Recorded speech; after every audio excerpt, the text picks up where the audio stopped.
كامر بخير هاتي بس شعبي من ازو مامستا عمر شيخموس ايرو امي بهبرا تاشته بخون میوان منی تاشته محسكر ام دربا به برنامه چی بکن تاشته که خوشه ساعت چند تاشته دخون مامستا ايمن از المالي السويد نزيك راس الساعة 10 ونيف ترشتي دخون اجي داوني في 11 جبرقو از ناني نيفرو ناخم جبرقو سقلو نم تا فرما خو پاراستی باشه قلو نبی قلوی نخوشه نعم و ایواره شف جبرقو عادتها سويديا او قوناني واني مزن نوك روسلاتا نافين ننيفرويا اناني شيفاي واري دکنیک نیورو شیوه دکنیک نيفرو تشتكي حساب خل اللي قابقو كاردكن ناني اساسي نيفرويا اللي داويا إني دا زيادتر جهد دن شيبه ایرو عمر شیخموس مگوت میوانه منه عمر شیخموس کسایتیه که سیاسی ناسکری یا روج آوای کردستانه لیل باشور کردستانی و البش دنین کردستانی جی گلکی ناسکریه ما مستعمر دزانی چه بالا مکشاند من چه مراق کرد تبخوا خلق روج آوای کردستانی جا عمودی لی تا لقل مام جلال رحمتی جلال طلبانی و هوارین وی لشامه یکیتین اجتماعی کردستان آوا کرد مثلا جمره براسی مراقه تا چاوا خو گیهان دوان تا چاوا دکاری بول گلوان یا نکی آوا بکی بري هموتشتي ابجي قال لك خوشها ابدا من هنا ابقى هاني ابدوجي از الاسلامانيات بينهم جو قهوه بوست مودرن يعني بوست مودرن دورا اف تاشتي هاني تاشتي کی تیپیک کردیه نانی مجموعه نانی طیبت چی کرنه نانا نویشکا هنگوه ماستا گویزا لجمع گویز ناخون روژا ولی الوی داره گویز به تاشته را دید بله گلکی گرنگه وایا و مصری جی گلکی قیمه نویشه حزدكن جبر ولا جي دبيجن يا صباح القشطة قبا جوسلافي الهفدكن تشافي مجبو سفدانا بالسيارة تا ايمن سخواز تم سانا كي كردستاني بون جمرة فرق نتكر جو خباتي لكردستانا سوريا يا تركيا يا ايران يا عراقي بكم بريشة كجمرة بيني زحمة خبات لحمو بشي كردستاني وكيك وابو دورا من قابا قوس شوما اوروبا بله از بوم اندامك درخستني بارتيا ديمقراطي كردستان لاوروبا دا جبر غوري كفتنا قدنا برا بارتيين همو بشي كردستان هبو قو اندامي وان لاوروبا بابدورا كارب كن دنا بيك رخستني دا و او دوستایتی دوام کردن دگل واندا دگل مام جلال دا بتایبتی جبرویا گابگو شورشا ایلوله تکچو ما بحوجه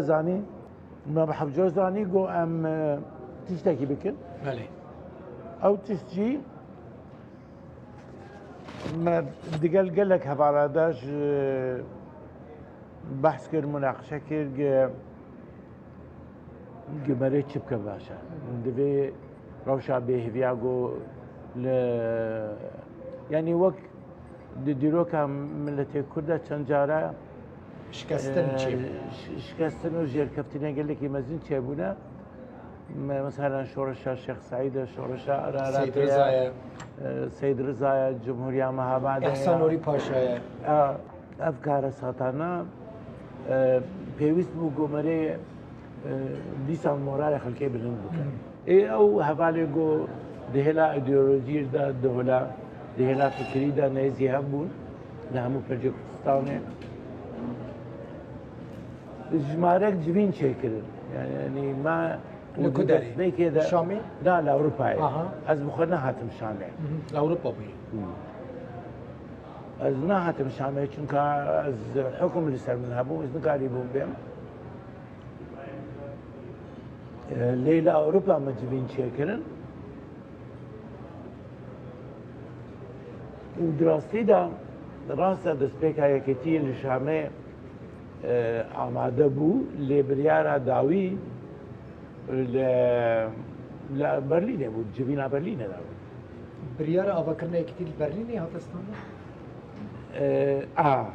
پێشنیار لە شامێ دەست پێ کرد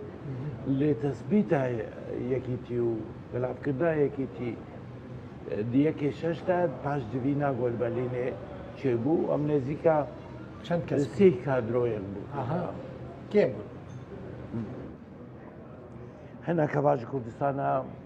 تورکیا بوون هەنێکە باش کوردستانە ئێرانێ بوون ئەس کوردستانە ڕۆژەوا بووم لێ دوورە ئەوانان نەکردن دۆم نەکردن ینی دۆست وەکو دۆستمان لێ نەبوون ئەندام و سەرکردە كردين روجاواي كردستاني بيشا روجا وان دبت شما مستعمر gelek مەترسی لەسەر کوردستان و ڕۆژەوا هەیە و مالەسەف ji destpêkê de gelek hewl hene ji bo hevkarî bi hev re yêgirtin li ser bernamekî yêgirtî lê mael esef bi ser neketiye lê di gel wêya de jî eger tu herêmên Kurdî hevber bikî digel herêmên dinî Sûriya de ڕاستە عفرین وها هاتیە داگیرکردن کۆبانی پاشێرشا داعشێ وێران بوو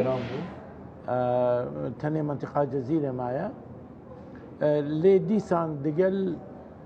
دگەل هەرێمن عەرەبی سووریادا بە جارێکی وێران نەبووە وەکووان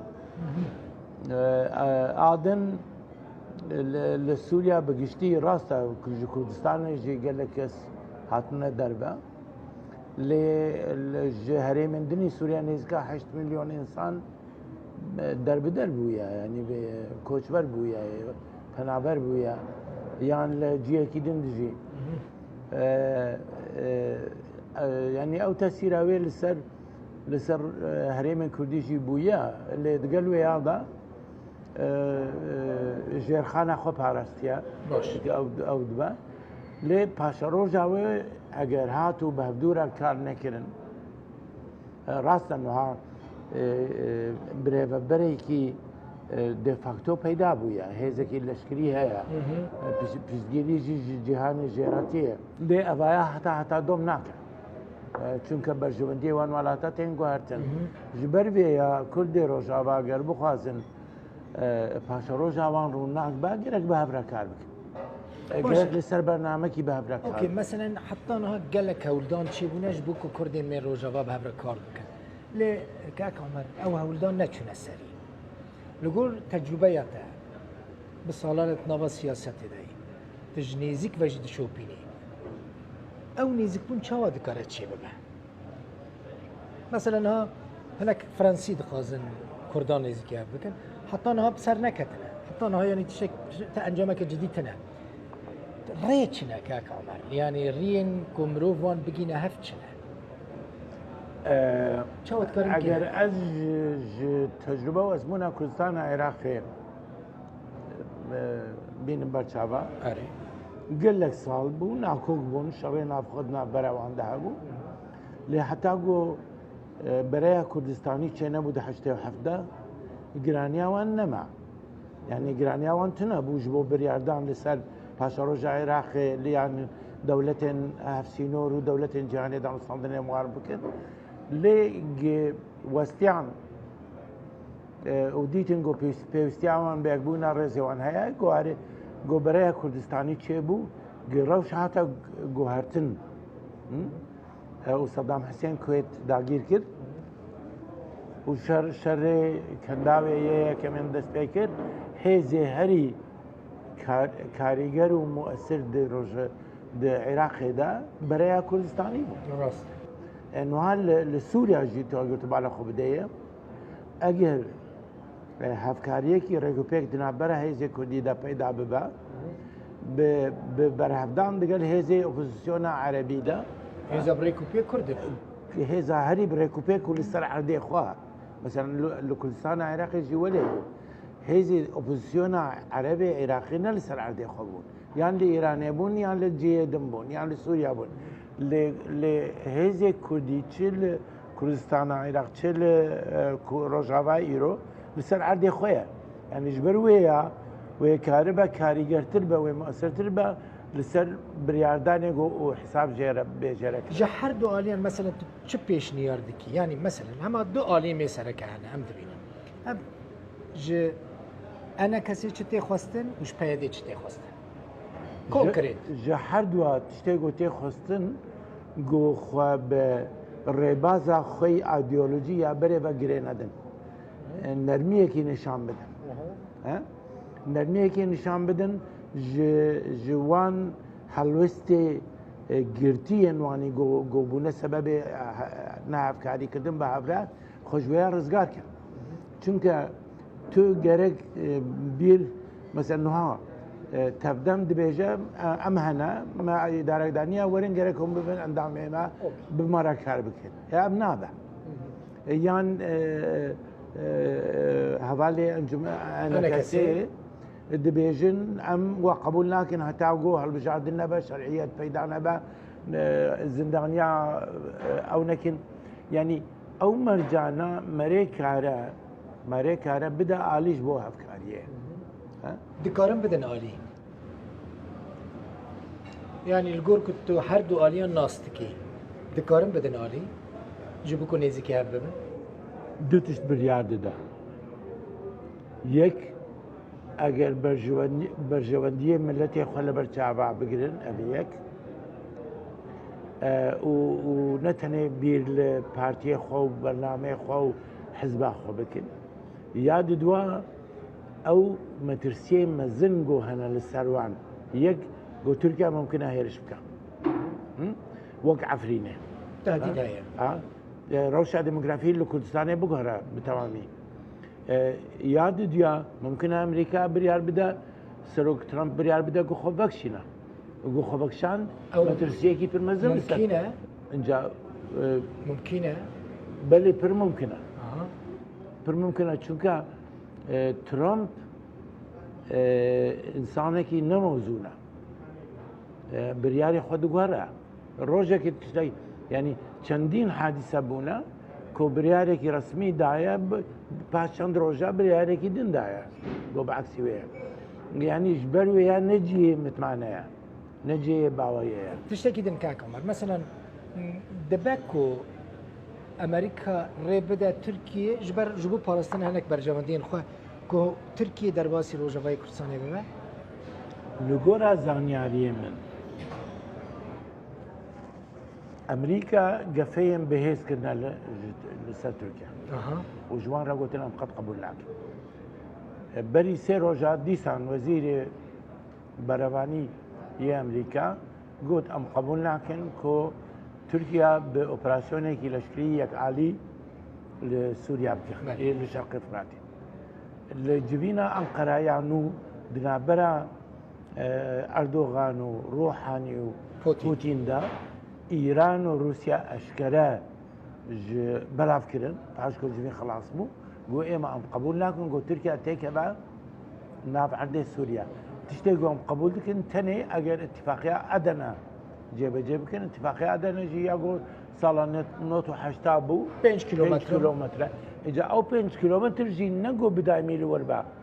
تەنێ مافێوێ هەیە کۆ 5 کیلۆمەترا بچە هەندر ئەگەر هات و کارێکی پرۆڤۆکاسیۆن لە دژیوان و ئەمنیەتاوان هاتەکرێن پرسە داوی مامۆستا عەمەر ئینسیاتیڤە فرانسی قەناعەتە پێ هەیە کو وێ بسەرکەوە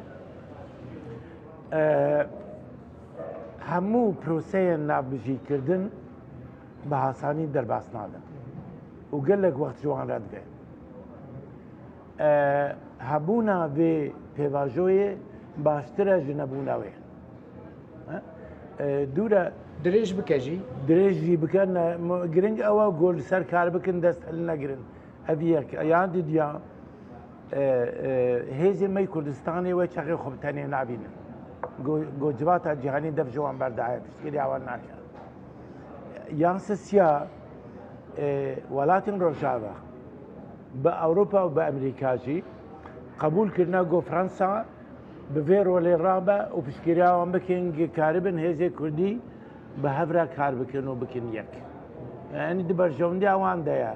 دبەرژەندیا کووردا ژیش کورداژیر دەبێژن گۆ بەرژەوەندیاوەدایە یعنی تو ئەشکرەیە ئەلیفبەیەکی سیاسی گەلێکی حاسانە گۆمەرە تێبگێ ینی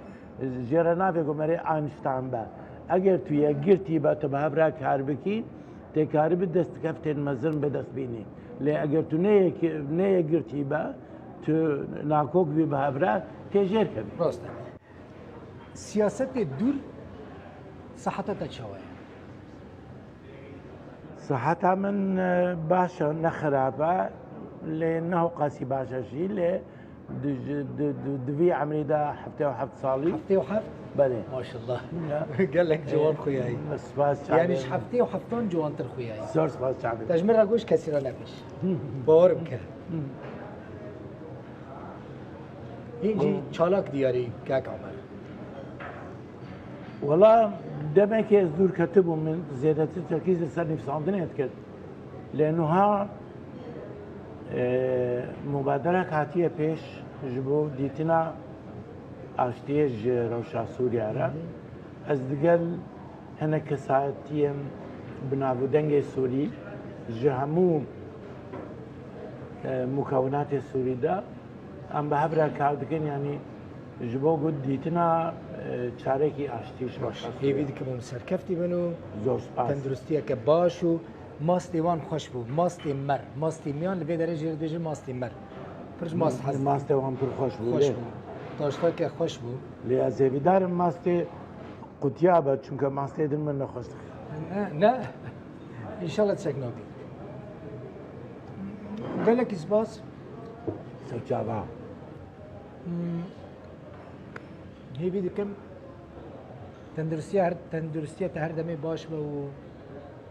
هەر دەمێ وهاژی تە زندی ببینم کاری بەر سپاس کارکن دەبخین vê carê taşta me li gel mamosta Emer Şêxnûs bû mexwar li vir dibêjin bê we nexweşbûne vê edeteke li Başûrê Kurdistanê heye hêvî dikim bi dilê we bi ev sohbeta me her şad